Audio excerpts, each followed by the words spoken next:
प्रदेश की सरकार ने दुकानों के ऊपर नेम प्लेट लगाने के लिए कहा है और अपना असली नाम लिखने के लिए कहा है। उसके बाद हंगामा हो गया है। हंगामा कौन कर रहा है? जो संविधान हाथ में लेके आजकल घूमते कहते हैं संविधान बचाओ, संविधान बचाओ। एक बार जरा संविधान का आर्टिकल 19 पढ़ लेते तो आपको पता चलता है कि उत्तर प्रदेश की सरकार ने जो काम किया हो बिल्कुल संविधान की स्पिरिट में किया है। संविधान का आर्टिकल 19 भारत के सभी उपभोक्ताओं को यह जानने का अधिकार देता है कि वो जो सामान खरीद रहे हैं वो उसको किसने बनाया है, जो सामान खरीद रहे हैं वो किस चीज से बना हुआ है, वो कब बना था, उसकी एक्सपायरी कब है। और यही नहीं, सभी उपभोक्ताओं को यह भी जानने का अधिकार है ये जो सामान बेच रहा है ये कौन है, ये असली है कि नकली है।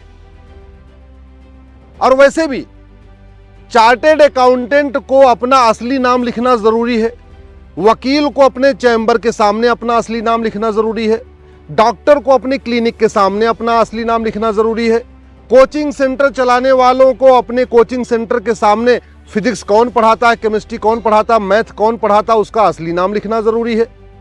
जज को अपने चैम्बर के बाहर अपनी नेम प्लेट लगाना जरूरी है। कलेक्टर को अपने ऑफिस के सामने अपना असली नाम लिखना जरूरी है। तहसीलदार को, थानेदार को, पेशकार को, हवलदार को, सबको अपना असली नाम लिखना जरूरी है। ट्रेन में जो टीटी चलते हैं उनको भी अपने नाम के सामने अपनी असली नेम प्लेट लगाना जरूरी है। फिर अगर दुकानदार अपना असली नाम लिखता है, इसमें बुराई क्या है? क्यों चाहिए नकली नाम? एक बार जरा संविधान का आर्टिकल 19 पढ़ लो। Right to know is a fundamental right. जानने का अधिकार, सूचना का अधिकार मौलिक अधिकार है, फंडामेंटल राइट है। और भारत में तो राइट बाकायदा एक आरटीआई कानून भी है, राइट टू इंफॉर्मेशन कानून कहते हैं, जहां सबको सब कुछ जानने का अधिकार है। इसके अलावा दो कानून और भी है, एक है कंज्यूमर प्रोटेक्शन एक्ट और एक है food safety act. Consumer protection act जैसे नाम से समझ में आ रहा है, वो कंज्यूमर को प्रोटेक्ट करता है। किससे प्रोटेक्ट करता है? धोखाधड़ी से, नक्काली से, किसी भी गलत चीज से। तो कंज्यूमर प्रोटेक्शन एक्ट भी भारत के सभी कंज्यूमर को यह अधिकार देता है कि वो जो प्रोडक्ट खरीद रहे हैं वो किसने बनाया उसका भी उसको नॉलेज होना चाहिए, और कौन बेच रहा है उसका भी असली नाम उसको पता होना चाहिए। इसी तरीके एक फूड सिक्योरिटी एक्ट है। फूड सिक्योरिटी एक्ट भी सभी भारत के कंज्यूमर को यह राइट देता है कि वो इस बात को समझे कि जो वो फूड खरीद रहे हैं, फूड पैकेट खरीद रहे हैं, खान पान की सामान खरीद रहे हैं, उसको किसने बनाया है और कौन बेच रहा है। तो अगर अपनी दुकान के सामने, अपने ढाबे के सामने, अपने ठेले के सामने अगर नेम प्लेट लगानी पड़ रही है तो दिक्कत कहां है? बेशर्मी देखिए। जो लोग कह रहे हैं जातिगत जनगणना होनी चाहिए, सबकी जाति पता चलनी चाहिए, वो रहे कह रहे नहीं नेम प्लेट मत लगाओ। अभी अगर कोई डॉक्टर अपनी नकली नेम प्लेट लगा दे, हंगामा कर देंगे। कोई वकील अपनी नकली नेम प्लेट लगा दे, हंगामा कर देंगे। कोई चार्टेड अकाउंटेंट अपनी नकली नेम प्लेट लगा दे, हंगामा कर देंगे। कोई आर्किटेक्ट अपनी नकली नेम प्लेट लगा दे, हंगामा कर देंगे। लेकिन ये नहीं चाहते कि हाँ, जो दुकानदार है वो अपनी असली नेम प्लेट लगाए। समस्या क्या है? चोर की दाढ़ी में तिनका। इसका मतलब इन पाखंडियों को पता है, ये जो नेम प्लेट लगाने का विरोध कर रहे हैं, कि वास्तव में थूका जाता है, पेशाब किया जाता है, टॉयलेट किया जाता है।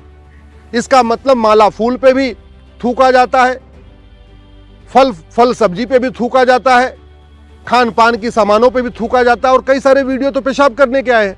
एक दो वीडियो तो ऐसे आए हैं जिसमें टॉयलेट किया गया है, हलवा में टॉयलेट कर दिया गया है, लड्डू के जहां बेसन का लड्डू था उसमें टॉयलेट कर दिया गया है। वीडियो आ चुके हैं। जहां पे बिस्किट वगैरह बनता वहां पेशाब करने का वीडियो आ चुका है, पैरों से कुचलने का वीडियो आ चुका है, थूकने का वीडियो तो अनगिनत आए हैं। रोटी पे भी थूका गया है, सब्जी पे भी थूका गया है, माला फूल पे भी थूका गया है, फलों पे थूका गया है। मैं सरकार से निवेदन करता हूं, यह मामला केवल उत्तर प्रदेश का नहीं है। ये जो गंदगी फैलाई जाती है पूरे देश में फैलाई जाती है। ये समस्या जो थूक वाली समस्या है, गंदगी वाली समस्या, ये केवल यूपी की समस्या नहीं है, ये पूरे देश की समस्या है। उत्तर प्रदेश सरकार को तो मैं धन्यवाद दूंगा कि उन्होंने संविधान के आर्टिकल 19 को लागू किया है, कंज्यूमर प्रोटेक्शन एक्ट को लागू किया है, फूड सिक्योरिटी एक्ट को लागू किया है। लेकिन यह काम करना सभी सरकारों की है। ये बंगाल की सरकार की भी ड्यूटी है, गुजरात सरकार की भी ड्यूटी है, बिहार सरकार की भी ड्यूटी है, झारखंड सरकार की भी ड्यूटी है।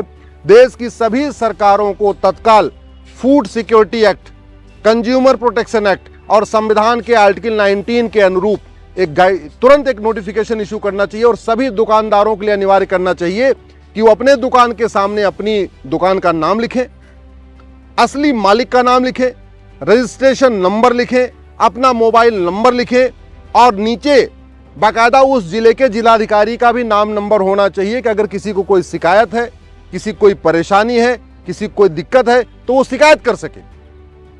भाई अल्टीमेटली अगर किसी को दुकान पे कोई दिक्कत आ रही, शिकायत किसको करेगा? थाने को शिकायत करेगा, थाना कहेगा ये भारतीय न्याय संहिता में तो लिखा नहीं है। और भारतीय न्याय संहिता में एक अलग से चैप्टर होना चाहिए कि जो आदमी गंदगी फैलाएगा, जो आदमी मिलावटखोरी करेगा, जो उसको गंदा करेगा, उसको कठोर दंड होगा। कहते हैं भय बिन होय न प्रीत सठे साठ्यम समाचरित। जो लोग खान पान के सामान में जानबूझ के पेशाब कर रहे हैं, थूक रहे हैं, टॉयलेट कर रहे हैं, ऐसे लोगों को कठोर दंड मिलना चाहिए। साल 2 साल का नहीं, कम से कम 10 से 20 साल सजा का दंड होना चाहिए। जब तक कानून का खौफ नहीं पैदा होगा तब तक ये गंदगी बंद नहीं होगी। ये जो सोच है ना, नफरत वाली सोच, ये पूरा जो थूका जाता है, पेशाब किया जाता है और लैट्रिन किया जाता है, केवल गंदी सोच के कारण किया जाता है। और सोच बदलने के लिए भारत में समान शिक्षा लागू करना पड़ेगा और खौफ पैदा करने के लिए कठोर कानून बनाना पड़ेगा। यही अस्थायी समाधान है। भारत के सभी ग्राहकों को, सभी उपभोक्ताओं को, सभी नागरिकों को यह अधिकार है कि उनको शुद्ध सब्जी मिले, शुद्ध फल मिले, शुद्ध माला फूल मिले, शुद्ध मिठाई मिले, शुद्ध उनको गोलगप्पे मिले, शुद्ध उनको जो है चाट पकौड़ी मिले। ये थूकना, पेशाब करना, लैट्रिन करना, ये देशद्रोह है। ये बहुत ही जघन्य अपराध है। ये बिल्कुल जघन्य अपराध है। इसको ऐसे बर्दाश्त नहीं करना चाहिए। इसके लिए कठोर कानून की जरूरत है। वो कानून हमारे पास है नहीं। 2, 4, 6, 10 लोगों को, ऐसे लोगों को 10-20 साल सजा हो जाएगी, इनकी दुकानें बंद हो जाएंगी, इनको आजीवन कारावास होगा, इनकी 100% प्रॉपर्टी जब्त होगी। फिर ये थूकना, पेशाब करना, लैट्रिन करना बंद कर देंगे। जब तक कानून नहीं बदलेगा तब तक ये थूकते रहेंगे, पेशाब करते रहेंगे, लैट्रिन